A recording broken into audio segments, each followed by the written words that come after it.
In my previous life, my sister, to prevent me from taking the college entrance exam, lied to me that she was a reincarnated person and that a zombie outbreak would occur on the day of the exam. I stockpiled a large amount of supplies, but on the day of the exam, the zombie outbreak never came. Instead, I was met with her and her boyfriend laughing at me. I was just joking with my sister, but she actually took it seriously. I missed the college entrance exam and chose to retake it. Little did I know that this year, a zombie outbreak would actually happen. My sister's fabricated lie accidentally came true, and someone offered a huge reward just to capture her for experiments. She pushed me out as a decoy, and I died tragically on the operating table, while my sister, relying on the supplies and safe house I had stockpiled earlier, lived a brilliant life in the apocalypse. When I opened my eyes again, I had been reborn, returning to the moment she had just deceived me. At the moment of my rebirth, my sister was nervously speaking to me. I have been reborn. On the day of the college entrance exam, a zombie outbreak will occur, and our entire family will die. I know this sounds absurd, but I can prove it's true. Tomorrow afternoon, the school bully will break his leg. Tomorrow evening, the school beauty will win 5 million in the lottery. She spoke with such conviction, as if afraid I wouldn't believe the lies she had fabricated in the previous life. The school bully did indeed injure his leg, and the campus belle truly won a $5 million prize, but what no one knew was that the school bully was the younger brother of my sister's boyfriend. The campus belle was the school bully's girlfriend. The four of them were in cahoots. As for the 5 million grand prize, it was just their behind-the-scenes manipulation. The so-called prophecy was nothing more than a show they put on specifically for me, yet I foolishly believed it. Not only missing the college entrance exam but also becoming the target of their widespread mockery. What a fool! You believe everything I say. This time, I pretended to be shocked, with a stunned expression. Sis, even though you can't focus on studying and you started dating early, I never expected you to have such a great opportunity. My sister Riley's face instantly stiffened, then she smiled faintly. Everyone has their own strengths. You excel at learning. While I have a golden finger, and a mouth full of lies, I silently added in my heart. She finally gave me careful instructions. This is a secret, you mustn't tell anyone. If someone takes a fancy to the supplies we've stored, that would be bad. I nodded obediently. Okay, sister. My sister told me not to talk to outsiders, but classmates aren't outsiders, neighbors aren't outsiders, and teachers certainly aren't outsiders. Early the next morning, whispers drifted up from downstairs. I got up and looked out the window, seeing my sister talking with her delinquent boyfriend in the garden. Riley hesitated. After all, it's the college entrance exam. What if she really doesn't go? The delinquent Wesley Parker hugged his sister. She deliberately tattled to our parents, forcing us to meet in secret. It's just the college entrance exam. After all, if she really believes what we say, we'll be doing justice by heaven. Helping the college entrance exam filter out unqualified candidates in advance, who told her to always bully our good girl, my sister shyly threw herself into her boyfriend's arms. I'll do whatever you say. I watched their affectionate display from upstairs, my body tense, unable to stop myself from clenching my fists. In this lifetime, I will settle every single account of your schemes against me. My sister and I are twins. She was the weaker fetus, and I was the stronger one. The moment I was born, my parents' faces instantly darkened, scolding me for being heartless, even for competing with my sister for nutrients. Since I was competitive, they took it upon themselves to keep things fair for me. From the moment I was born, I had to give way to my sister in everything. I could only have what she had already chosen, even when I weighed 2 pounds more than my sister. They flew into a rage and cut off my meal card until I weighed the same as her, or even less. Only then did they nod in satisfaction, saying, now that's being sensible. The younger sister should always give way to the older one. Even so, it didn't affect the bond between my sister and me. When I had no food to eat, she would hide snacks and secretly give them to me. When I had no money to spend, she would smash her piggy bank and give me all the scattered coins. We both understood that we couldn't change our parents' stubborn views, until she fell into the water last year.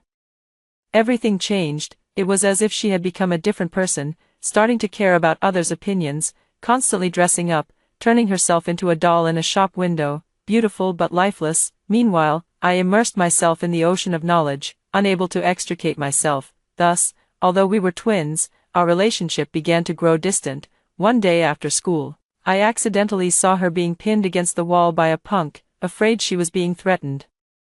I threw my backpack at the punk and pulled her away as we ran. To my surprise, My sister gave me an annoyed look, as if she had been put under a spell, becoming both familiar and strange. "Sherry Scott, don't you dare tell the adults." My heart instantly sank, and I swore that if I ever meddled in her affairs again, I'd be a dog. Later, their relationship was exposed. Our parents strongly opposed it and, for the first time, cut off my sister's allowance.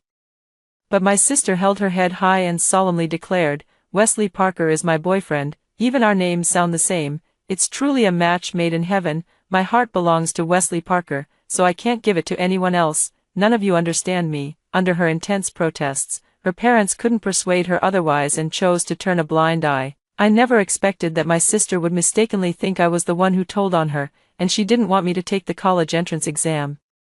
"I just want to dig out their brains and see what's inside. You two kiss in your school uniforms every day, being so high profile. It's hard not to get caught. Do I even need to be the one to tell on you?" My heart was filled with mixed emotions. In my past life, I actually believed the words of that crazy couple. How I regret it. When I arrived at school, I stopped studying and, contrary to my usual habits, started reading a novel during class. My desk mate was a bit curious. "Sherry, why aren't you studying today? Mia Smith is eyeing your top spot like a tiger watching its prey." Mia Smith heard the voice and turned around in confusion.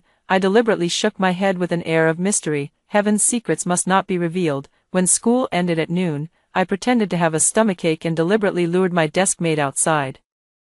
Whispering mysteriously, "Do you know about zombies? My sister told me that on the day of the college entrance exam, there will be a zombie outbreak, so no matter how much you study, it won't be of any use when the time comes." She specifically told me not to tell outsiders. "Since we're close, I'm secretly letting you know so you can prepare, but you mustn't tell anyone else." She widened her eyes. Really? Could zombie movies really be coming true? "Maybe she's watched too many movies and actually believes it," I said confidently. "This afternoon, the school bully will end up in the hospital. Tonight, the campus belle will win a $5 million jackpot." My desk mate loves gossip the most, especially this kind of lie that sounds utterly absurd. In no time, it spread from 1 to 10, and from 10 to 100. Absurd rumors added a touch of amusement to the dull and tedious study life of high school students, and by evening, the news had spread throughout the entire school. "The forum is in an uproar. The rumor started this morning, and by afternoon, the school bully really did break his leg. This is just too unbelievable. Feels like a sci-fi movie has somehow crossed into reality. Will there really be a zombie outbreak? Let's hope it's true. I'm so done with doing homework. What are you thinking upstairs? If a zombie outbreak really happens, how many days we can survive is still a question.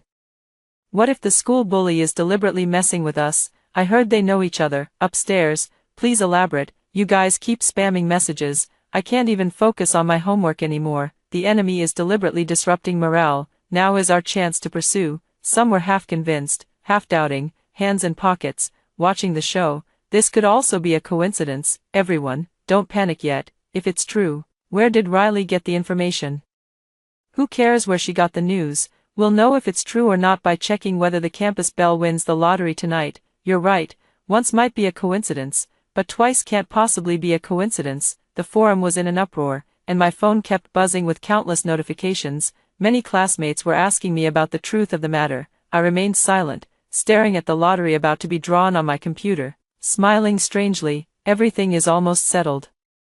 The reason I dare to openly announce this matter without fear of causing a butterfly effect, is that to prevent the butterfly effect, everyone has unanimously agreed that no one on campus will mention the lottery to the protagonist in the story. Moreover, they have already predetermined the winning lottery numbers, and now the lottery machine is under public surveillance, making the outcome unchangeable. The plot can only unfold according to the script I've written.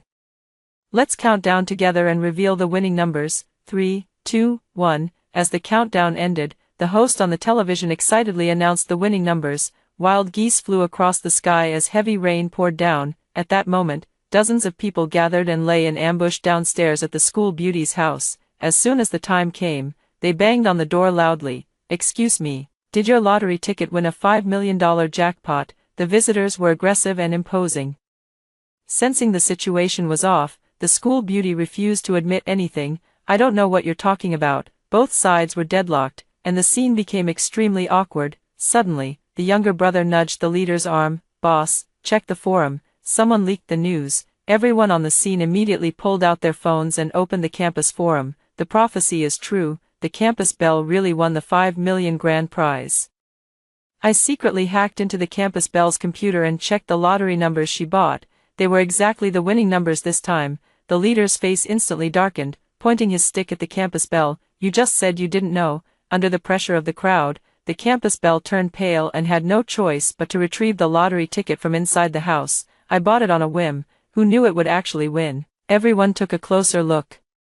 And the numbers were indeed exactly the same. Someone on the scene couldn't wait to reveal the news. I was there. The campus belle really won the $5 million jackpot. As soon as this post appeared on the forum, it was like dozens of bombs being thrown into a calm lake, instantly causing turbulent waves. The students in the evening self-study session exchanged glances, none of them in the mood to do their homework anymore, their minds completely occupied by the lie of the apocalypse.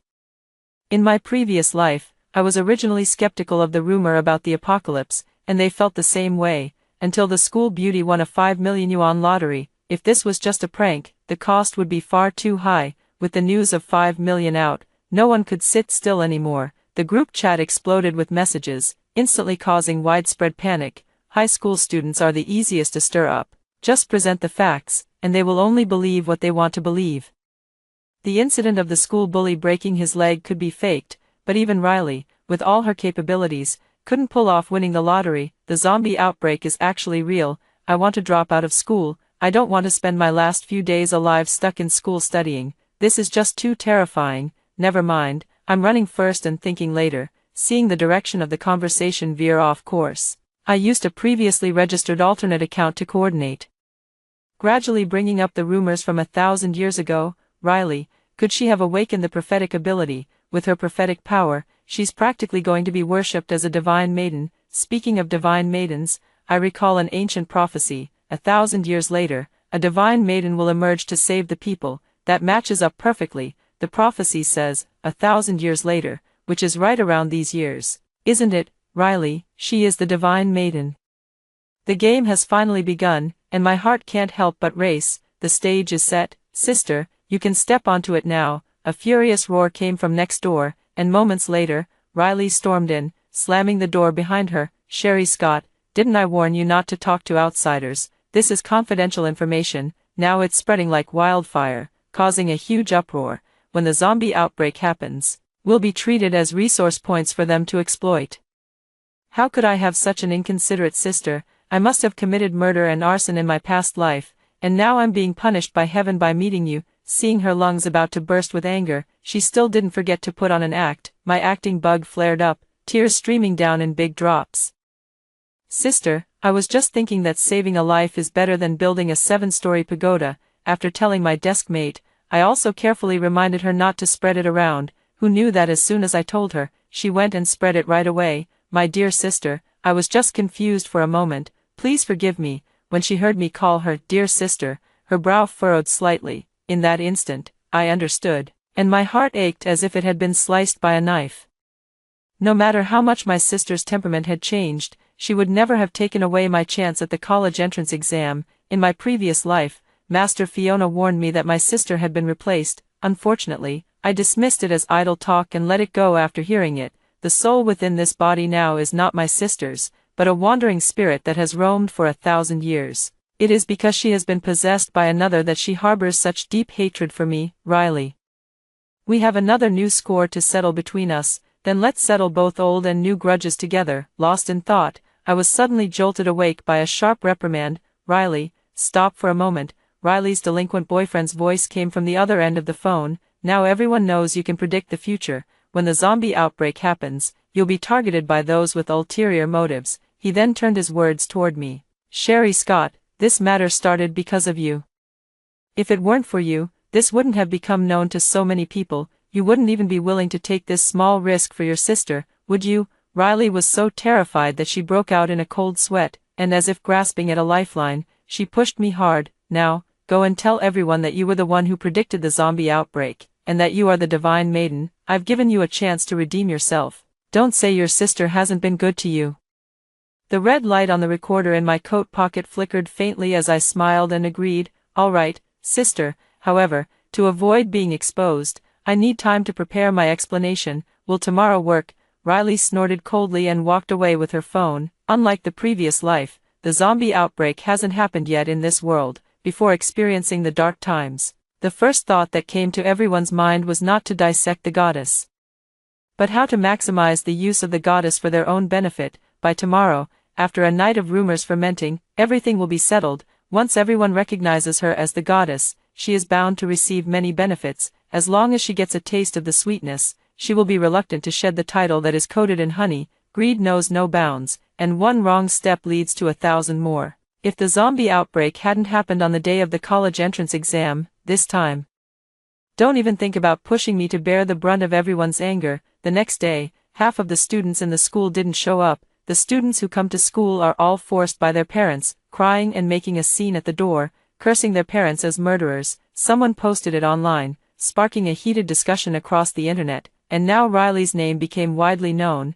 In the afternoon, news spread that the White family was offering $1 million just to get a single prophecy from Riley. A kind-hearted person offered some advice. Fools are still watching the show. Smart people have long been making connections with the goddess. The direction gradually veered off course, with countless wealthy individuals lining up, holding gold, silver, and jewelry, waiting to enter my home. My parents and I went out to greet the guests, and I noticed that I was the only one by my parents' side. The white-haired old man, Andy Smith, took the initiative to speak. Is this the divine maiden Lynn? He signaled his subordinate to bring out the jewelry worth millions that had been auctioned just a few days ago. Speaking in a gentle tone, I feel an instant connection with the divine maiden. This is just a small token of my respect. I remained silent, my peripheral glance directed towards Riley hidden upstairs. The exquisite jewelry shimmered with a kaleidoscope of colors under the light, filling the room with a radiant glow. I couldn't help but feel a tremor in my heart. What a grand gesture. This piece of jewelry alone was worth more than my family's entire liquid assets. My family was not lacking in money, but we were far from being extremely wealthy. I had only ever seen such jewelry in magazines. After a long while, Riley still hadn't come downstairs, but her face was pale, and a flicker of jealousy flashed in her eyes. Seeing this, I decided to use a provocation tactic. Delivering one last powerful blow, I happily touched the jewelry, preparing to put it around my neck. Thank you so much, Mr. Song. I really like this gift. Sure enough, under the temptation of a hefty reward, Riley arrived belatedly and hastily accepted the title of the Divine Maiden. She's just my sister. I'm the one you're looking for, sister. Haven't you watered the flowers yet? She looked at me with cold eyes. Seeing her eager to drive me away, I pretended to leave reluctantly, trembling all over with uncontrollable joy. In the evening, the sound of silver bell-like laughter came from next door. We're rich, perhaps because the plan was complete, and what one thinks about during the day, one dreams about at night. I had a rare dream. In the dream, my sister was bound by chains and locked inside a coffin. The lonely ghost impersonating my sister stepped on her hand, looking triumphant. In another year, when your soul scatters, this body will completely belong to me. After waking from the dream, my pillowcase was soaked with tears, and I anxiously pondered the content of the dream. It turned out that my sister wasn't completely dead yet.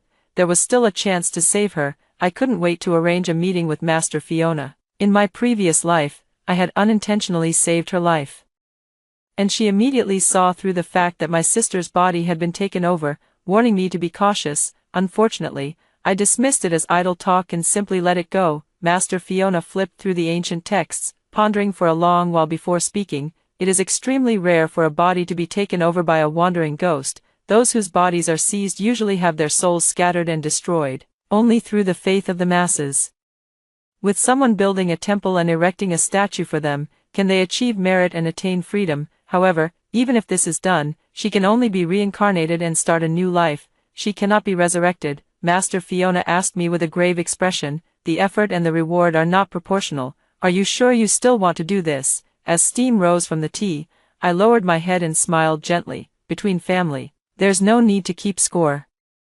Her body has been taken over by a wandering spirit. Is there any way to ensure she receives the merits properly? It's not difficult. Just use your sister's previous portrait when creating the statue. Once the merits are fully accumulated, the wandering spirit will immediately realize the truth about the statue. Remember to quickly restrain her, otherwise, if she destroys the statue, all efforts will be in vain. After finalizing some details with Master Fiona, I dragged my weary body back home. As soon as I opened the door, I saw Riley leaning softly against Wesley Parker, who was gently feeding her grapes. Today, Mom and Dad took the initiative to invite Wesley home for dinner. They've both accepted him as their son-in-law. Little sister, why did you have to be so extreme back then?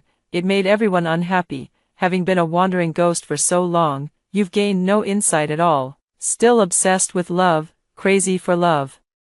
Banging your head against the wall for love, you're truly beyond saving. At the dinner table, Wesley Parker deliberately acted affectionately by picking up the loofah and placing it in Riley's bowl. My sister loved loofah since she was little. Grandma used to cook loofah for her every day. After eating it for many days in a row, she got sick of it and never touched loofah again. This loofah rarely appears in our home. So why is it on the table today? I sensed something was off.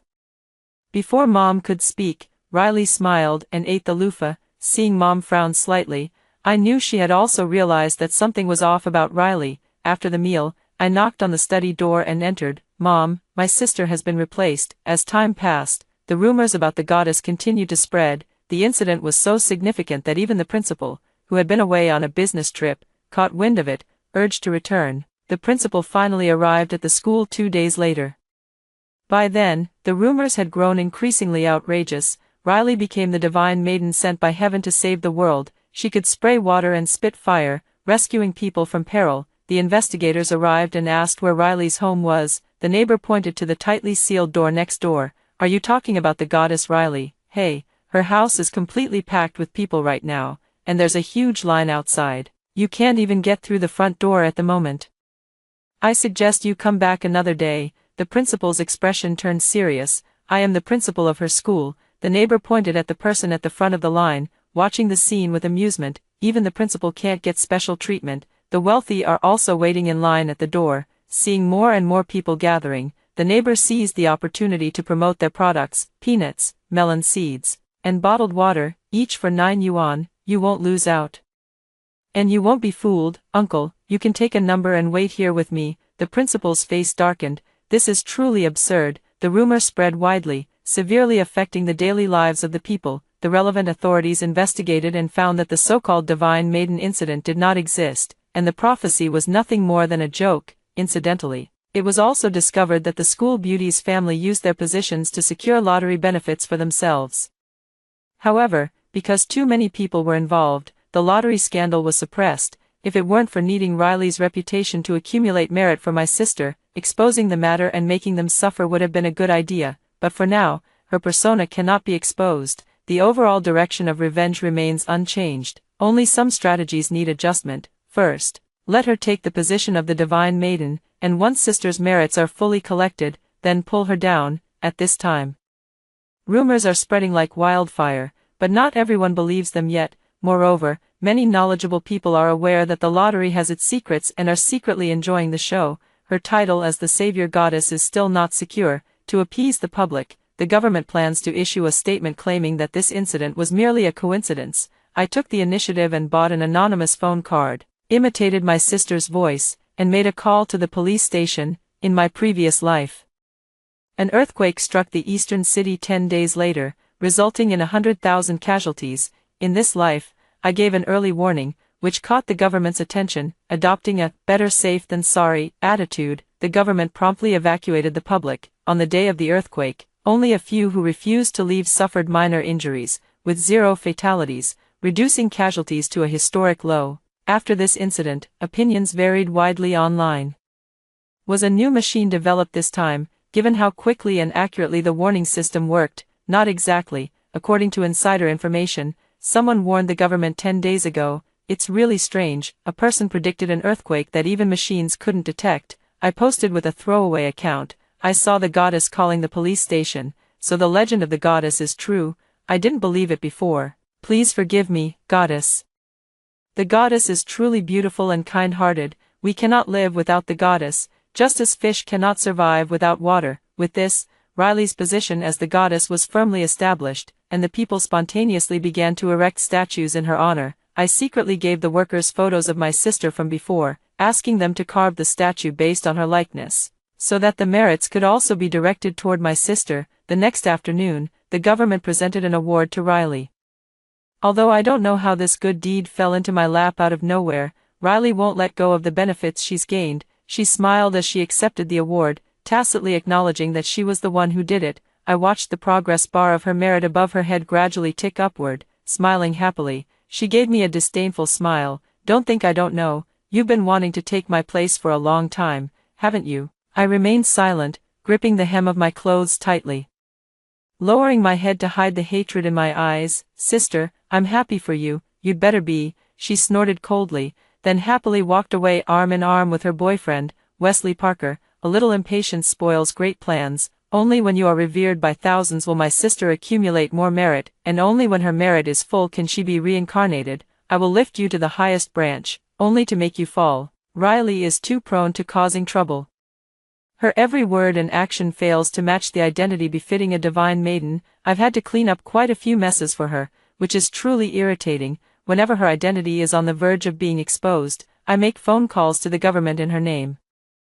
Warning of impending natural disasters. 2 months passed like this, and she became a household name as the divine maiden across the entire nation. Her earlier prediction of the zombie outbreak in June had also drawn nationwide attention. Citizens across the country went on a massive shopping spree for supplies and spent heavily on building safe rooms. They refused to buy any food that didn't have a long shelf life and wouldn't settle for glass that couldn't withstand bullets.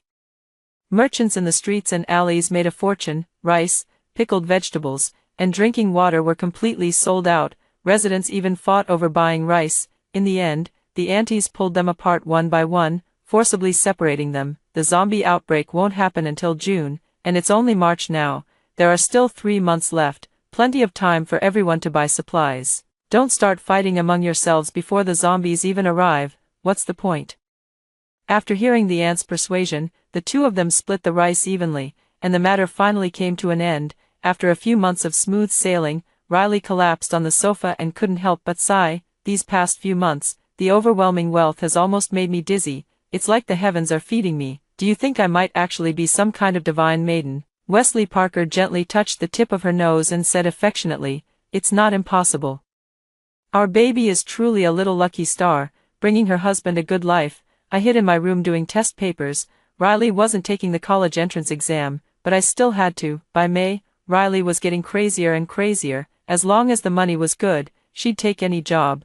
100,000 to help a child see a doctor, 1 million to attend an elderly person's birthday celebration. She even started selling bottled water as holy water, charging 100,000 per bottle and claiming it could cure all kinds of illnesses. She only wants to enjoy the benefits that come with her status, without taking on any of the responsibilities. She was acting as arrogantly as if she were making one last big score before running off, and indeed, that was the case. She had already booked her flight early, and I found her passport in her room. It must have been her boyfriend's idea, thinking that the sky is vast enough for birds to fly freely, and that she wouldn't be caught if she fled to another country. What a naive thought. In the eyes of those with ill intentions, even if she were dead, they would dig up her ashes. I waited and waited. Every day, the first thing I did after waking up was to check the progress bar of virtue above Riley's head. The wind rose, the rain stopped, the sun rose, and night fell again. On the day she was ready to escape, the virtue above her head finally reached its peak. Since the goal has been achieved,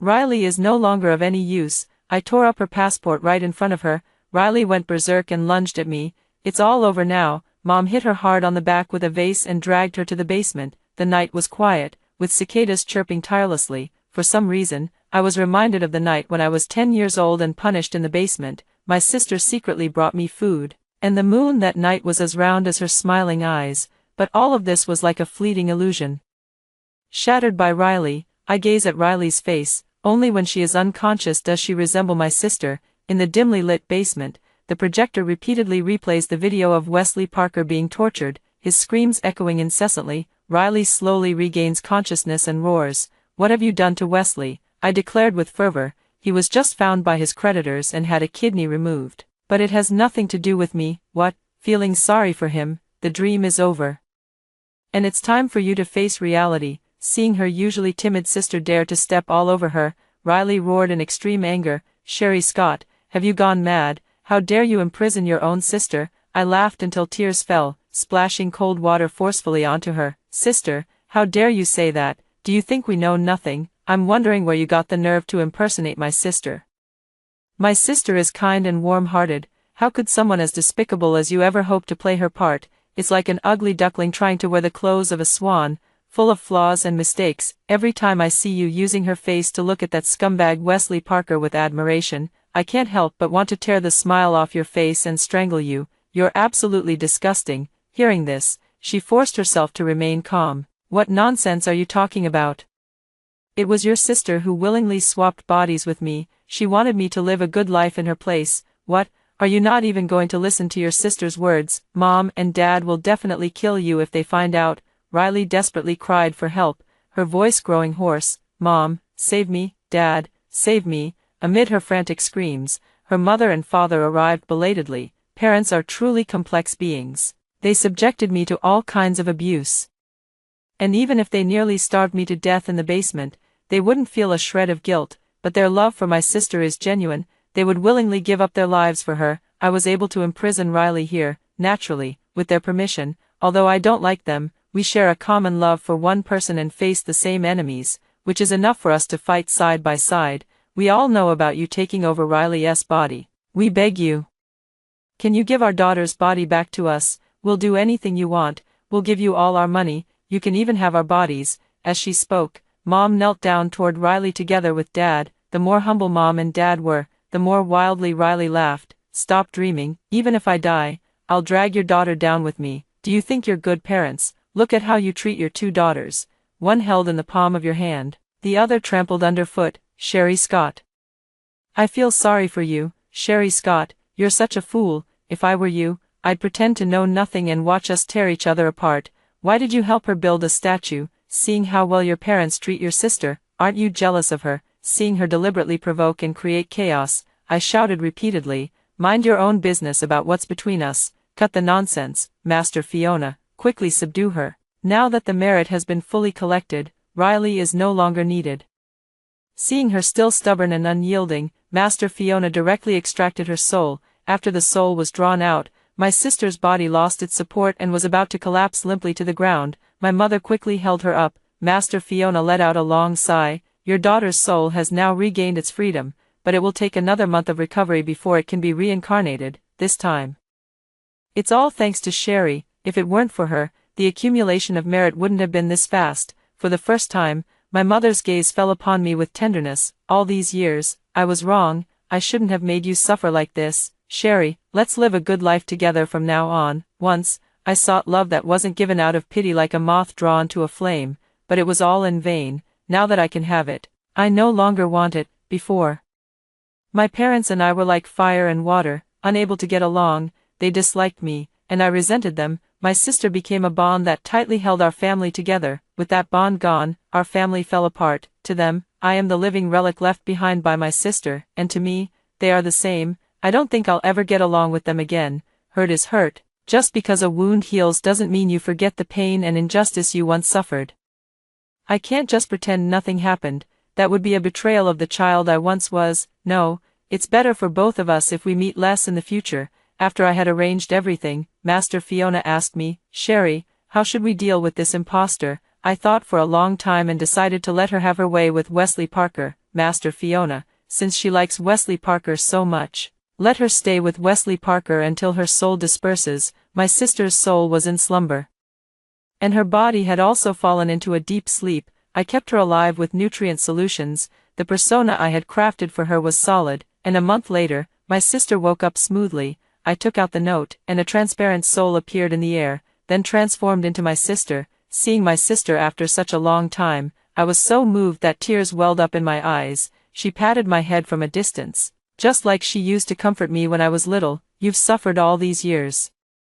My sister and I talked all night, from the moment we were born to our future plans, and finally, I asked her, "What are you going to do with your body?" "Let's cremate it. I don't want this body anymore after all the disgusting things she did to it." I don't know what my sister discussed with our parents in the end, but she ended up reincarnating, and my parents gave me all the family assets. If there's no love, money will do. During the originally scheduled college entrance exam period in June, I and a few girlfriends were just drinking tea and chatting indoors. At that moment, the commotion outside the villa erupted like a boiling pressure cooker suddenly bursting. Riley failed in her possession attempt, her soul scattered and vanished. Wesley Parker was hit by a car while fleeing from creditors. They are all dead, but the mess they left behind remains, the zombie outbreak she had predicted earlier, with fear spreading throughout the country, for the safety of the students.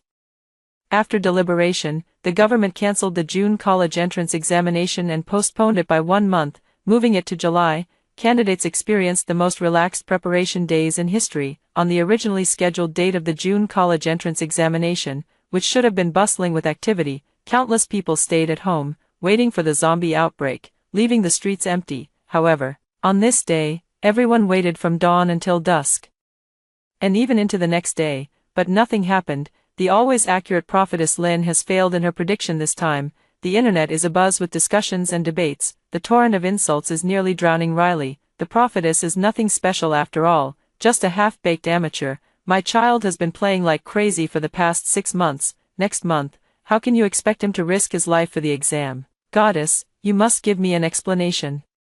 I used all my savings to stockpile goods. What am I supposed to do now? You still call her a goddess? I heard she fled abroad long ago, probably living it up somewhere, secretly laughing at us. Could this be a scheme orchestrated by capital in collaboration with her, deliberately draining our money to force us into working for them? She's gone, but her family is still here. She made me suffer so much. Even if I die, I'll drag her family down with me.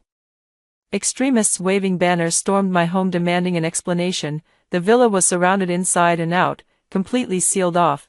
Not even a mosquito could fly out. I had foreseen this day, so I had already disclosed everything to the government and sought help. The onlookers were highly emotional, arguing with knives in hand. The government officials, upon receiving my call, hurried over with the truth to calm the crowd. The team leader publicly disclosed the previous lottery fraud, and the individuals involved were dismissed and faced imprisonment. The matter of soul possession was too bizarre to prevent more details from spreading and causing people to imitate it. We negotiated a half-truth, half-false response plan. The Riley you saw was fake. She is not my sister. My sister was maliciously killed by her, and she deliberately underwent plastic surgery to look like my sister, all for the purpose of swindling everyone's money. All the prophecies were written before my sister died. After her death, I took her place to deliver messages to the government, but unfortunately, someone maliciously claimed the credit. I presented the forged plastic surgery records, earnestly seeking help from the public. Before she died, she predicted that a zombie outbreak would occur next year. Please, everyone, you must believe in her one more time. With the government's endorsement, my explanation was quickly accepted by everyone. They searched for clues in the previous incidents and ultimately chose to believe. I always said the goddess seemed like a different person later on, greedy for money and lustful. Unfortunately, good people don't live long. A war without smoke or fire quietly came to an end. After the apocalypse was confirmed, every household stocked up on daily necessities and ample food. The apocalypse was effectively prevented, and the zombie outbreak was contained as soon as it began. With everyone working together towards a common goal, the vaccine was soon developed. The apocalypse ended before it even had a chance to begin. This was the best possible outcome. 3 years after the end of the apocalypse, Master Fiona hurriedly arrived with a 2-year-old girl. Sherry, I have good news. I've found your sister's next life. I looked at my sister's childhood form and smiled as I greeted the little girl. Long time no see. After hearing the first story above, what are your thoughts? Feel free to share your opinions in the comments section. Next, there is another similar story. Let's continue to see. My husband is as gentle as a chrysanthemum, disdaining to engage in conflicts with others. To protect him, I forced myself to become a fierce woman. When his opportunity to study abroad was taken away, I argued with the school administration to get it back, and he said I had embarrassed the educated. He never asked for things back when he lent them out, but when I went to collect them, he accused me of being petty. He gained a good reputation, while I became the shrew. I always thought he understood me, and we had been together for 60 years, until 1 month after my death, he married his first love. At the wedding, my husband was full of affection. Being with someone who shares your interests, even for a moment, is eternal. Being with someone you don't love, every moment is painful. My son also sighed. If only I didn't have a mother. Dad could have a perfect marriage, and I could have a gentle mother. When I opened my eyes again, I had returned to the day I fought for my husband's chance to go abroad. This time, I won't be the aggressive tiger anymore. Let's see how long he can keep pretending to be as calm as a chrysanthemum. Sister-in-law, You can't say I snatched the opportunity to go abroad from White. When the leader asked him, he said himself that he didn't care whether he went abroad for the exchange or not, and that he would leave it entirely up to the leader's decision. That's right, I definitely have to give the opportunity to the comrades who actively strive for it. Lao he has come to me several times to fight for it. If White didn't say anything, I would have thought he didn't want it. I opened my eyes and saw the school leaders and colleagues defending themselves in unison, explaining how they had taken my husband's opportunity to go abroad. Meanwhile, the person who had his opportunity taken away, my husband, Noah White, was tugging at my clothes with an impatient look on his face. Hurry back, we're all educated people, how can we make such a scene? It's so undignified. Watching this scene, I clearly realized I had been reborn. And I was reborn at the moment when I was throwing a tantrum in front of the school leadership to reclaim the overseas study spot that had been taken from Noah White. My husband, Noah White, has always been as gentle as a chrysanthemum, never fighting or competing for anything. At school, when holiday gifts were distributed, he always went last to pick his, bringing back only the dented and unwanted ones. When neighbors wanted to borrow something from our house, he would generously lend it out but never ask for it back. Every time I asked, he would just wave his hand dismissively. Ah, what's the point of fussing over such trivial things? But those little things may not seem expensive, but buying them 10 times a month adds up to a significant amount of money. Although my husband is a professor, he is too proud to earn extra income and only relies on his fixed salary. We still have to raise our child, and our family is already living on a tight budget. How can we afford such wastefulness? So, I can only be nitpicky about expenses after my husband has been generous. At work, my husband is neither competitive nor ambitious, even though his teaching quality, number of published papers, and research achievements are among the best. He never gets his turn when it comes to any good opportunities. He often says, I'm in research, how can I care so much about worldly things? I am quite helpless with such a husband who is as indifferent as a chrysanthemum. If he continues living this way, our family will be ruined, but I also believe that he can only focus on his research if he stays away from worldly affairs. So, to protect his childlike innocence, I had no choice but to stand up and take charge myself. I transformed from gentle to fierce, from generous to nitpicky, fighting for the benefits my husband and our family rightfully deserved. Only in this way could I keep this family going. Upon learning that my husband's opportunity to study abroad had been snatched away, I naturally couldn't tolerate it. Filled with rage, I rushed straight to the school to confront the administration. After a round of commotion, I successfully reclaimed my husband's spot, but I also became thoroughly infamous at University A, becoming the epitome of a shrew. Others felt immense sympathy for my husband, lamenting how someone as gentle and unassuming as Professor White could have ended up marrying a shrew like me, and how hard it must be for him. Noah White, on the other hand, just sighed at everyone. Well, I've already married her, what else can I do? I can't bring myself to get a divorce. I used to think my marriage was fairly happy. My husband was a respected professor, and my son was also very accomplished, following in his father's footsteps to become a university professor as well. Although there were bumps along the way, my husband and I managed to spend 60 years together until I passed away peacefully at the age of 82. After my death, my soul did not depart but drifted through the world. I thought the heavens knew I couldn't let go of my husband and children, wanting me to continue watching over them. However, what I never expected was that just 1 month after my death, Noah White married his first love, Kathy. At that time, I floated at the wedding venue, watching Noah White, who had always been expressionless, his wrinkled face blooming into a smile like a chrysanthemum. The wedding venue was filled with thunderous applause and a warm atmosphere. Noah White took the microphone, his expression filled with deep emotion. I am grateful to heaven for allowing me, at this age, to marry the girl I first loved. Although the time we have left is not much, it is still good to spend a few years with a partner who truly understands my heart. After all, being with someone who shares your interests makes even a moment feel like eternity, while being with someone you don't love makes every moment feel like agony. He also composed a poem, 100 Years of Sincere Longing. The red candle rekindles first love's flame, 60 years of separation like swallows apart. The brocade letter struggles to convey the song of yearning. Subsequently, the large screen displayed their youthful photos and the uninterrupted correspondence spanning 60 years. The man was handsome and spirited, his eyes smiling, while the woman was delicate, gentle, and graceful. The handwriting on the letter was elegant, the prose was brilliant, and every stroke was filled with longing. The audience below burst into thunderous applause. showering them with praise. A gentleman like Professor White truly deserves such a gentle and graceful woman, if they had been able to unite back then, without the original spouse.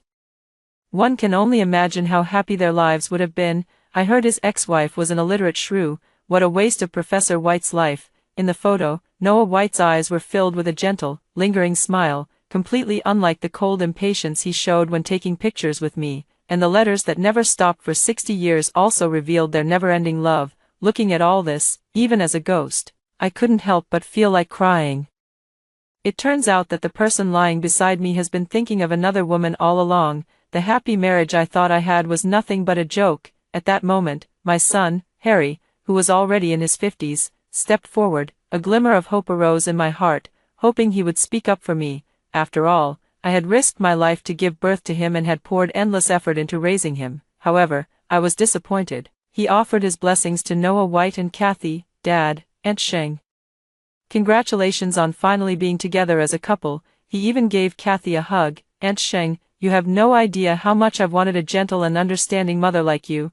Although he didn't say it outright, anyone could tell that Harry was looking down on me, his biological mother, for being too aggressive. Harry was clever but mischievous and playful, so as his mother, I naturally disciplined him strictly. I accompanied him to and from school, supervised his homework, and enrolled him in many extracurricular classes. Under my strict, Tiger Mom style of parenting, he also got into the best university and, like his father, became a university professor. I thought that now that he had grown up, he would understand the good intentions I had back then, yet to this day he still resents and blames me. I have truly been a villain for nothing. After that, I watched Kathy move into the home I had managed for 60 years. She and Noah White composed poetry together, tended to flowers and plants, like a pair of immortal lovers. My son treats her better than he does me, his own mother, and he even laments, if only I didn't have a mother. Dad could have a happy marriage, and I could have a gentle mother. A wrong marriage only brings misfortune to everyone, so all the sacrifices I made for them throughout my life, in their eyes, were nothing but mistakes and misfortune. How laughable, how laughable. It seems that even the heavens sensed my intense resentment. For I have been reborn, although I couldn't return to the very beginning, to prevent everything from happening. But now, I have only been married to Noah White for 15 years, and I've been reborn in the vibrant and upward-moving 1980s. I believe there is still time to change everything. I quickly adjusted my mindset and calmly avoided Noah White's pull. Then, I changed my previously aggressive demeanor and spoke to the school leadership with a smile.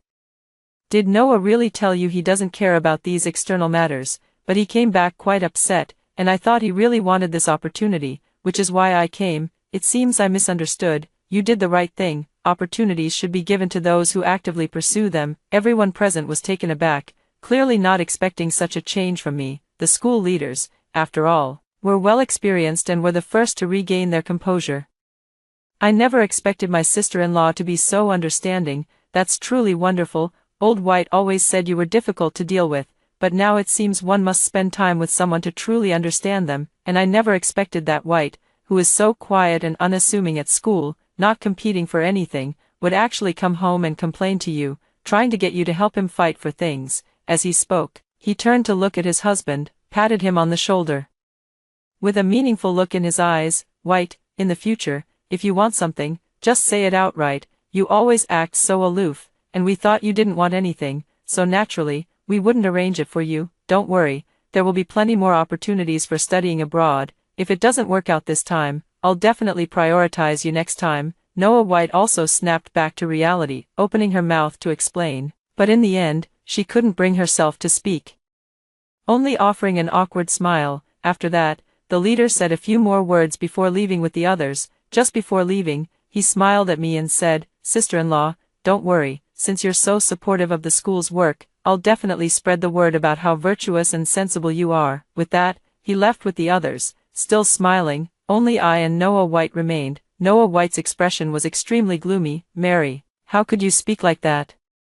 How could you reveal what we said at home?" I sneered inwardly. How could I not understand Noah White's thoughts? He actually cares about everything, but he doesn't want to tarnish his reputation for being as indifferent as a chrysanthemum, so he played the victim in front of me, inciting me to fight for him, forcing me to become the so-called shrew, and then he turned around and despised me for being vulgar, calling me repulsive. Today, My actions not only prevented him from getting what he wanted but also exposed his true nature in front of the leader, so naturally, he was furious. I actually have a good way of dealing with such hypocrites, but in the past, I loved him, cared for him, couldn't see through him, and didn't want to deal with him, but now, well, I smiled as I looked at him. Didn't you just tell me to stop making a fuss and go back? Is it wrong for me to listen to you? Besides, you've always said we should act with integrity and have nothing to hide. Could it be that what you said can't be told to others? You never mentioned it either. Noah White was immediately left speechless by my retort, unable to say a word for a long time. He flicked his sleeve angrily and stormed back home. Our current home is a staff apartment allocated by the school to Noah White. The layout consists of 2 bedrooms and 1 study. Not particularly spacious, but I have kept it quite cozy.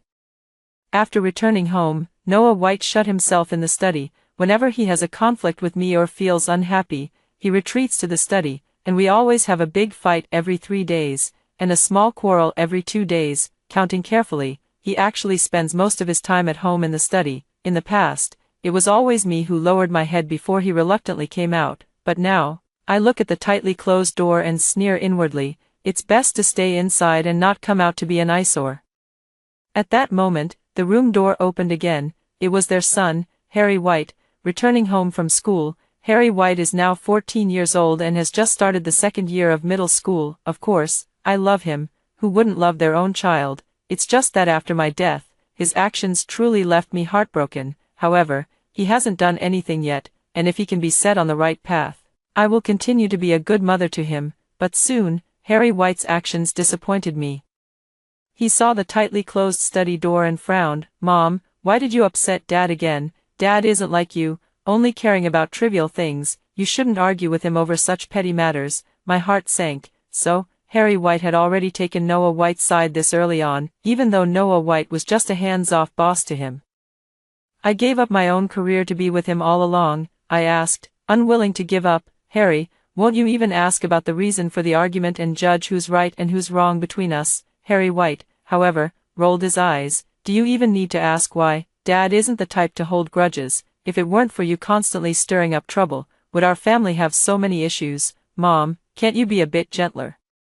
Dad likes gentle women. It's really no wonder he doesn't like a tigress like you." So that's what Harry White really thought, and what did he mean by that last sentence? My heart grew even colder as I stared straight at him. "How do you know your dad doesn't like me and prefers gentle women? Where did you get that from?" A flicker of guilt flashed across Harry's face, but he forced himself to stay composed and said, "I just guessed. Who would like someone as fierce as you? Of course he'd prefer gentle ones." After saying that, he turned around and quickly walked into his bedroom. "I still have homework to do. Call me when it's time to eat." I am his mother. How could I not see that he was panicking? In the past, my son would always play for a while and only start his homework after I repeatedly urged him. When has he ever been this proactive? At this moment, I realized with absolute clarity that my son had long known about Noah White and his first love. Yet he never warned me and had long been hoping to replace Kathy as his mother. I felt sad yet relieved. Good, the last bit of attachment is gone, and I can act boldly now. Still expecting me to cook for those 2 who want everything handed to them on a silver platter. Get lost. So I packed a change of clothes and left home. I'm not running away from home, but rather going to find my best friend Stella to prepare for the divorce. Stella has now ventured into the clothing business, which is something that Noah White looks down upon, but in reality, Stella earns tens of thousands a year in this era, while Noah White supports the whole family on a monthly salary of just a few dozen yuan. After marriage, he repeatedly obstructed my interactions with Stella. Coupled with the busyness of household matters, my relationship with Stella gradually faded. Last year, when Stella asked me to help her, I was tempted, but I still refused because of Noah White's opposition.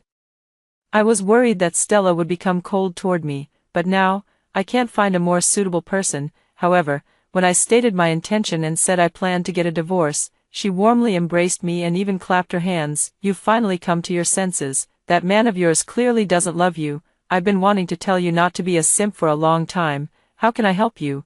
I was deeply moved. "I want you to help me find a good divorce lawyer, lend me a camera, and connect me with a newspaper reporter. And are you still willing to hire me to help you?" Stella agreed without hesitation. Of course. I hugged her back, showing the first genuine smile since my rebirth. "It's wonderful. I haven't completely failed. I still have a best friend to rely on. At Stella's enthusiastic invitation, I returned home 3 days later. The house was already in complete disarray, with the White father and son both out, one at work, the other at school.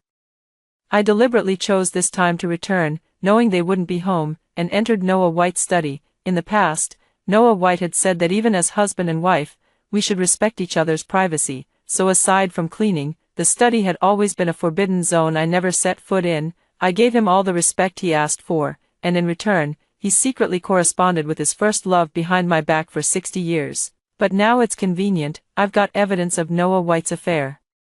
It took me less than a minute to find the letters, as they were simply placed in his desk drawer, not even locked. I couldn't help but laugh. Noah White must have been relying on my love for him to be so brazen, even though I had already seen it at the wedding. Looking at it again still makes me sick. I quickly took a photo of the letter with my camera, then held onto it and waited for the two men of the White family to return. At 7 p.m., both of them came home one after the other. When Noah White saw me, his face immediately darkened. "You still know how to come back? What kind of mother and wife are you? Who knows where you've been fooling around?" Harry's tone was also very unpleasant. "Mom, why did you leave without saying goodbye? We were starving for a long time that day." "Oh well, never mind, you should go cook first. I want sweet and sour pork ribs." His words were filled with complaints, with not a hint of concern for me. I didn't bother with any more words and directly threw out those letters. "That's right, I'm not worthy, but is someone who's been married for over a decade and still contacts their first love every day worthy of being a father and a husband?" Noah White's face instantly turned pale. "Mary, have you lost your mind? Don't you know how to respect others' privacy? How could you sneak a look at my letters?" As he spoke, he strode forward, trying to snatch the letter from my hand. I sneered, nimbly dodging out of the way. "The result of respect is you secretly contacting your first love for over a decade behind my back. Then maybe we should skip the respect." Noah White was even more furious, completely losing her usual calm and composed demeanor. "You're insane, a shrew. How could I possibly like you when you're like this? Kathy and I are just occasionally checking in on each other, keeping our feelings in check and staying within the bounds of propriety.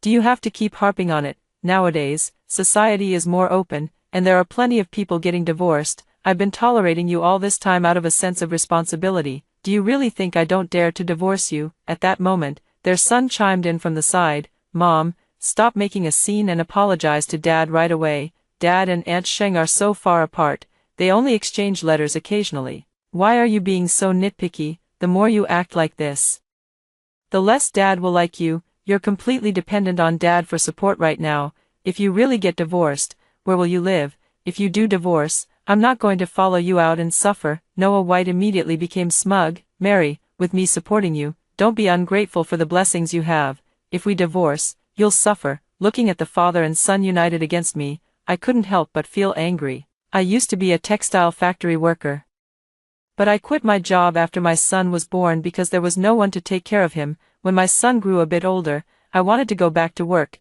but Noah White discouraged me, saying that after years without a job, I was already out of touch and wouldn't be able to find work. After repeated setbacks, I lost the motivation to look for a job, and the son I took care of didn't feel the slightest bit of gratitude toward me.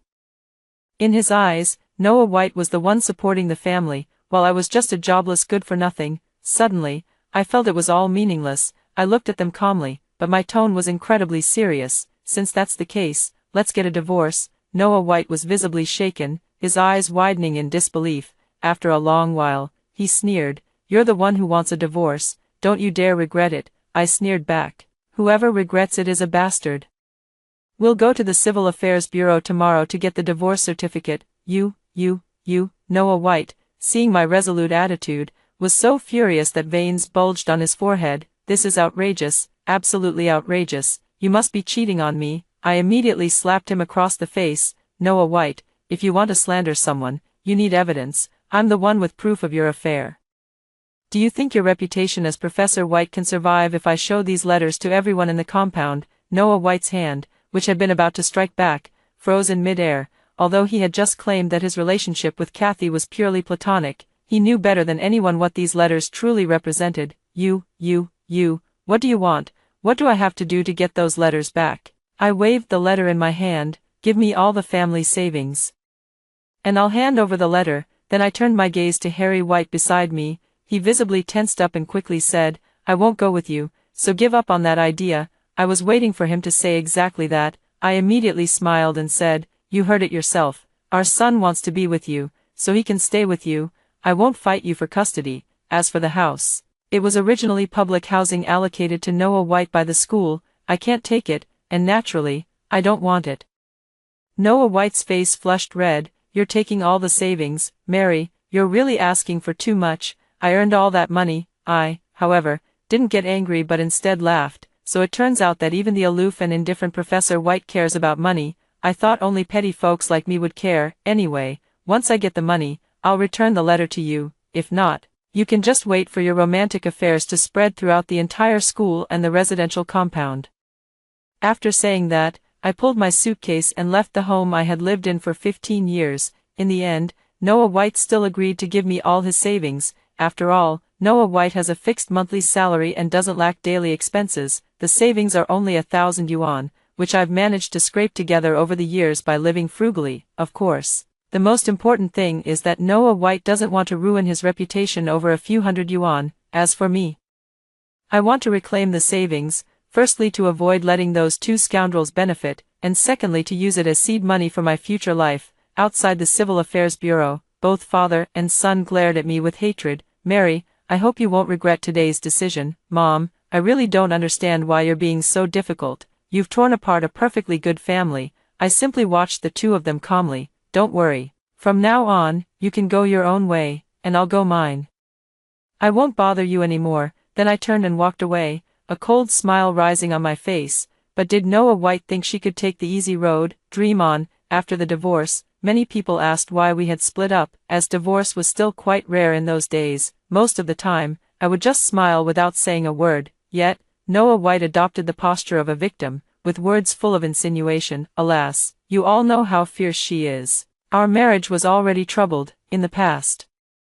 For the sake of the child, I didn't want to be the one who betrays and forgets loyalty, so I kept the marriage going. But who would have thought that after spending time with her friend who went into business, she came back and asked for a divorce? What a misfortune for the family. Stella was furious upon hearing this and wanted to tear Noah White apart, but I held her back. After all, those whom the gods wish to destroy, they first make mad. A month later, Noah White remarried Kathy, who was also divorced. I wasn't particularly surprised when I received the news. Whether it was the 80-year-old Noah White or the 40-year-old Noah White, they were both equally impatient. Their wedding was far less extravagant than it had been in their previous life. First, there were the limitations of the times, and second, all his savings were given to me. It is said that the wedding expenses were borrowed by him, with an agreement to repay them as soon as the gift money was collected.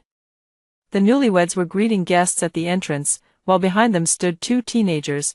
One was Harry White, and the other was likely Kathy's son. Noah White was very happy, just as spirited and confident as in his previous life. Seeing me arrive, he smiled at me, a rare occurrence, and pretended to be magnanimous as he said, "I didn't expect you to actually come. I've now stepped into a new life, and I won't hold on to past grudges anymore. We can still be friends in the future.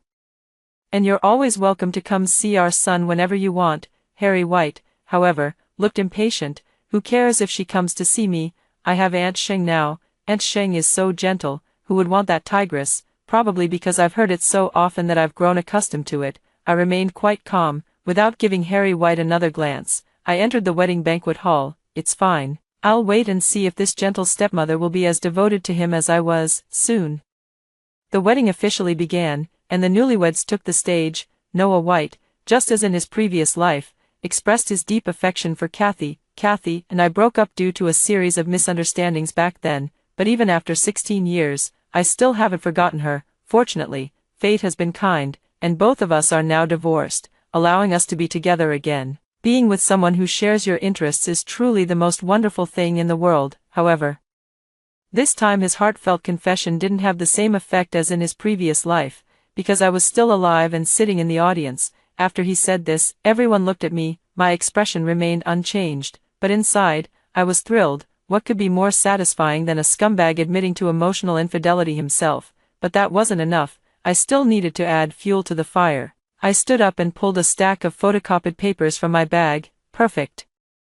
I'm also deeply moved by how Noah White has cherished his first love for 16 years, and I can provide everyone with more evidence of their love. With that, I scattered the photocopied papers in my hand toward the crowd. Most people in the world love gossip, and upon seeing this, they all rushed forward to grab the photocopied papers.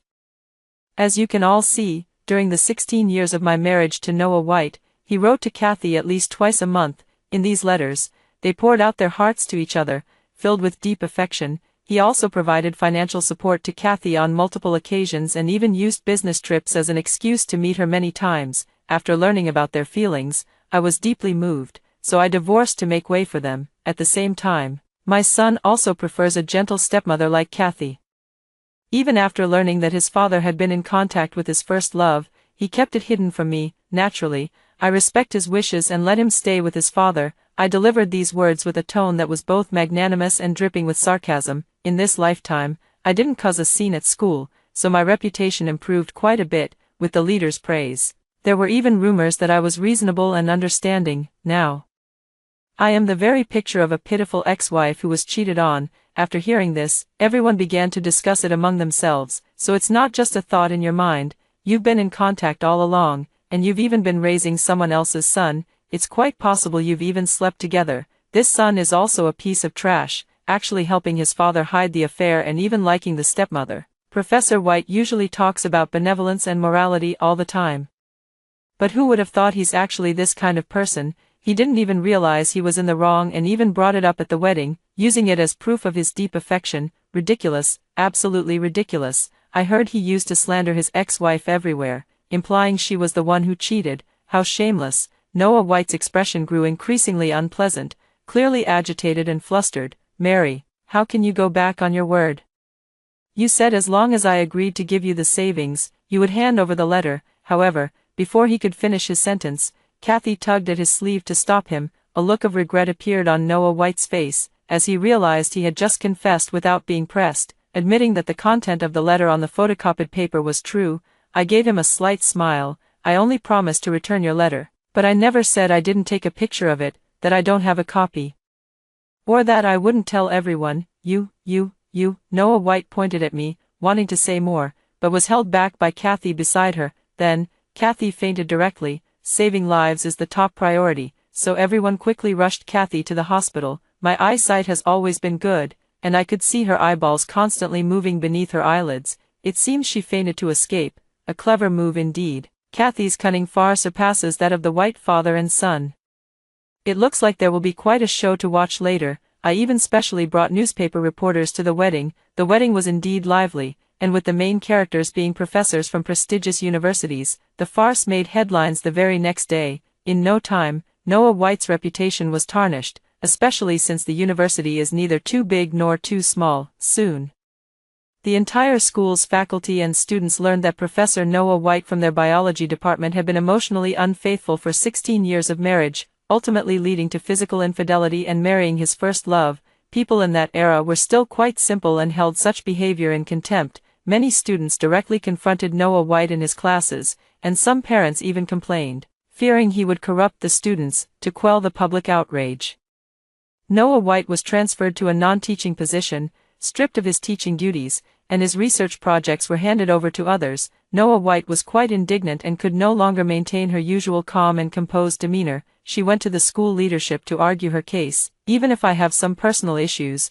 why should my work be affected? I have been diligent and dedicated at this school for over a decade. The school leadership was already displeased with her, and seeing her so self-righteous only made them angrier. How dare you say that? Who gets a divorce that makes it into the newspapers like you did? It's already affecting our school's enrollment. Keeping you in an administrative role is only because your work has been relatively diligent. If you don't want to do it, you don't have to. Let's see which university would be willing to take you. Scolded by the leader like that, Noah White had no choice but to slink away. It is said that he prided himself on his abundant scientific research achievements and was unwilling to stay at University A doing odd jobs, so he sent his resume to several universities. However, everyone was well aware of his glorious deeds, and no school was willing to take him. He had no choice but to slink back to University A and settle for an administrative position. Many who attended his wedding also despised his behavior and demanded that he return the wedding gifts. However, Noah White was still counting on using the gift money to pay for the wedding banquet, so how could he possibly agree? Thus, the esteemed Professor White, who had always regarded money as mere dirt, publicly clashed with his colleagues over the gift money. Most people knew that once the gift money was given, the chances of getting it back were slim. But seeing the usually composed and indifferent Professor White become so desperate over money left everyone utterly shocked. Noah White's relationship with his colleagues also grew increasingly strained. When Stella told me about Noah White's recent situation, she burst into laughter. "Brilliant, I was worried you might let him off the hook, but you really have a way. I finally got to see a cheating scumbag get what he deserves." I sipped my tea with a faint smile, thinking that this was far from enough. The days that followed were relatively calm, until 3 months later. When Harry White suddenly came to the clothing factory to find me, Harry White was wearing clothes that hadn't been washed for days, clothes I bought for him last year. He had lost a lot of weight, and his hair was a mess. Clearly no one had taken him for a haircut in a long time. "Mom, I haven't eaten meat in almost a month. Dad only trusts my stepmom and her child now, and he doesn't care about me at all. Can you please talk to him?" Harry White then went on to describe in detail what had happened during this time. After getting married, Noah White handed over his salary to Kathy, keeping nothing for himself, and let Kathy manage the household finances. At first, he was quite happy because Kathy said children should grow up freely and basically didn't interfere with him. He could play as long as he wanted and skip tutoring classes whenever he felt like it. But soon he realized something was off. The very next day, Kathy took Sam along, he asked, and Kathy said that since the money had already been paid, it would be a waste not to go. Things like tutoring classes, which he didn't care about, were one thing, but gradually, even toys and even the meat on the table were demanded by Kathy to be given to Sam, because his younger brother was in poor health. Whenever he was unwilling, Kathy would cry and complain in front of Noah White. Noah White would then frown and say, "Harry, as the older brother, you should be kind to your younger brother, don't be as petty as your mother." Most of the time, Noah White ate at the school cafeteria, but he also experienced Kathy's favoritism. He wanted to buy new clothes, but Kathy wouldn't allow it. As for his so-called refined hobbies, they were completely cut off. On weekends when he was at home, he also noticed that most of the meat on the plate went into Sam's stomach. His own son only picked 1 or 2 pieces, and he himself didn't get a single bite. Noah White frowned and said, "Can't you buy more? Not only is this not enough for the 2 children, but we can't even get a bite." Xing Jun, however, turned around and tearfully accused, "Now you only have such a small salary, where is the money to buy so much meat, fruit, and send both children to interest classes?" "I wish I could, but can't you earn more money?" Noah White, having been hit where it hurt, immediately fell silent. Harry no longer enjoyed the life of a young master as before. Over the past month, he had hardly eaten any meat and often went hungry. I am not surprised by their family's predicament, and Kathy's complaints are not unfounded. Noah White's salary was already not high, and being aloof, he had no other sources of income. That's why I was so frugal back then, keeping the family afloat and ensuring Noah White never had to worry about money. But now, with Kathy, who only knows romance and poetry, in charge and raising 2 children in their teens, it's naturally a struggle to make ends meet. As I watched my son weeping bitterly, my heart remained calm. Does he truly understand his mistakes and realize my good intentions back then? I'm afraid he's just been wronged outside and wants me to help him. Even now, he hasn't said he wants to follow me, but after all, he is my son. I can't completely ignore him. I took him back to my current dormitory at the clothing factory. Although it's a single room, it's also quite simple, with only a bed, a table, and some toiletries. I've already divorced your father, so I can't manage your family's affairs. If you're willing, you can come live with me, and I'll help you apply for a dorm room." Harry White looked around the environment, frowned, and then quickly shook his head. "No, I'd better go back and talk to Dad. He's just temporarily blinded by my stepmother." Then he dashed away. I watched his retreating figure and sighed. "See, there's no mother-son affection in my son's heart. He only looks at everything in terms of gain." Another 2 months passed, and the White family's life miraculously improved. When Stella and I were delivering goods to a high-end department store, we unexpectedly saw the family of 4, dressed in fine clothes, shopping at a luxury brand store. I was taken aback. With Noah White's salary level, the consumption at such a high-end department store was something he probably couldn't afford even if he worked for another 100 years. Noah White also spotted me from afar, a triumphant smile spreading across his face, especially when they saw me dressed plainly, sweating profusely as I moved goods. Their faces were filled with smugness. "Mary, we were once husband and wife after all. if you have any difficulties, you can tell me, I can lend you money, there's no need to do such heavy manual labor. Kathy, dressed like a noblewoman and holding onto Noah White's arm, also generously said, Sister Mary, I owe the good life I have today to you. Stepping aside, if you have any difficulties, you must tell us. I turned to look at Harry White beside me. He was pretending not to see me as he browsed the toys displayed on the counter. Where is the previous distress when he came to me? Indeed, only when he finds me valuable does he acknowledge me as his mother. When he doesn't need me, he wishes I would just disappear. I find this family's attitude somewhat amusing and feel a bit of a mischievous urge to tease them. I see, I do have an urgent need to invest in a new factory recently, and I require 100,000 yuan. Since you all are so generous, I wonder if you could lend it to me. Upon hearing the figure of 100,000, Noah White immediately flushed with anger. Mary, after all this time, you still don't know what's good for you. After saying that, he turned to the three people beside him and said, let's go, some people aren't worth our sympathy. The family of four left together, and as they turned the corner, Kathy even gave me a smug glance. As for Harry White, probably out of guilt, he didn't look at me the entire time. After watching them leave, I patted Stella on the back. Do you have any way to investigate that family? There's definitely something off about them. The investigation results came out just 3 days later. Noah White had actually gone to endorse counterfeit drugs. I was somewhat surprised. After all, Noah White had always prided himself on being as unassuming as a chrysanthemum, noble and upright. Back when he was working on research projects, he would apply for funding at the bare minimum standard, to the point that few graduate students were willing to join his projects. However, seeing that the matchmaker was Kathy, I was not surprised. When facing Kathy, all of Noah White's principles vanished, but aside from that, it was probably also because they didn't have enough money to spend and had to find ways to increase their income, so the resourceful Kathy contacted the counterfeit drug company.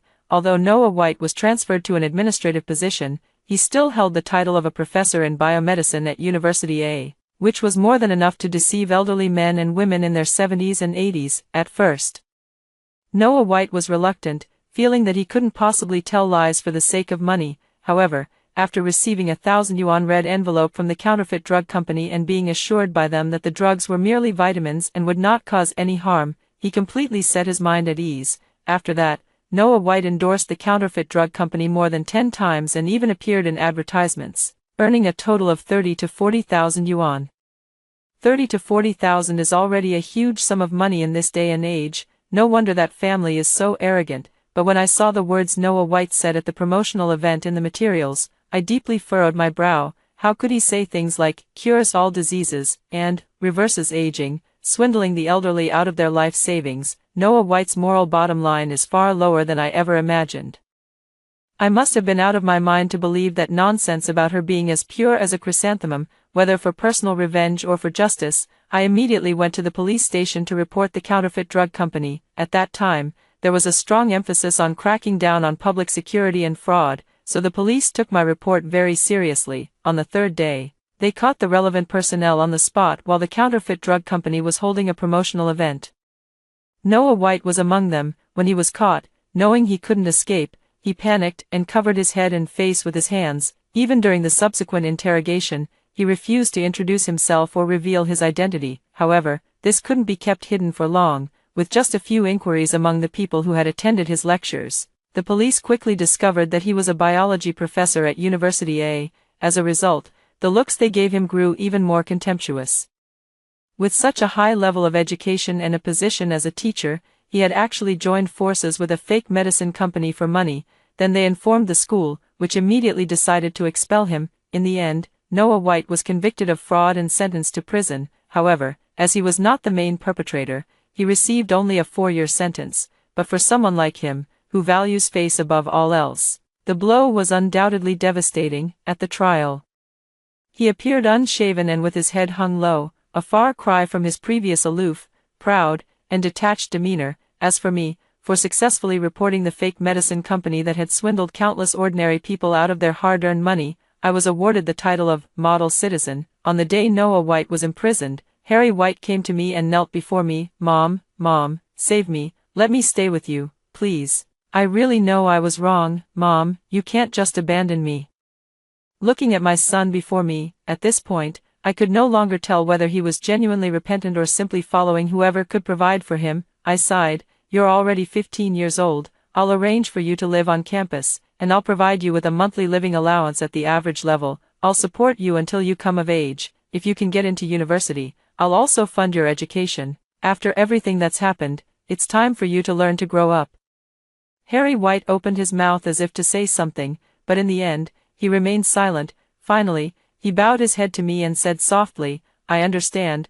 I heard news of Noah White again half a year after his release from prison. He was sent back to jail for accidentally killing someone in a fight. Noah White has been in prison for 7 years, and naturally, Kathy hasn't been waiting for him all this time. She found another man to support herself and her son, however. Despite her exceptional skills, she is older now, and her reputation has been tarnished by past events, making it difficult for her to find a decent man. As a result, she ended up partnering with a middle-aged migrant worker who came to the city for work. Kathy wanted to divorce Noah White, but he stubbornly refused. Noah White was expelled from school and naturally lost his housing. After being released from prison, he went to find Kathy, only to discover that his once pure and untainted first love was now arguing with a street vendor over a single cent, just like the most ordinary woman from the market. Moreover, she was accompanied by a middle-aged man with crude manners, and the two of them were behaving very intimately. Instantly, Noah White's heart shattered. He rushed forward, shouting, You bitch, I went to prison for you, ruined my whole life, and you dare to cheat on me.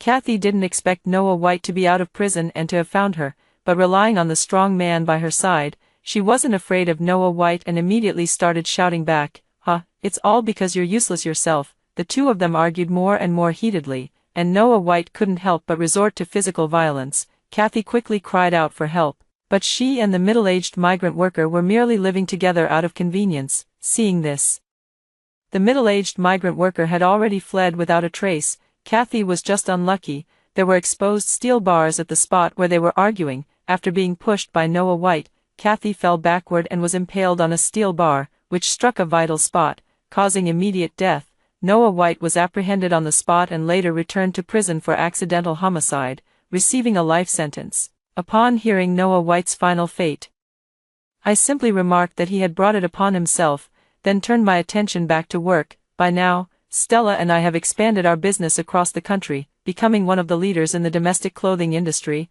I looked at the bright sun outside the office building, feeling incredibly at ease. It's wonderful. Good and evil are ultimately repaid. In this lifetime, I will live a brilliant life. After hearing the two stories above, what are your thoughts? Feel free to share your opinion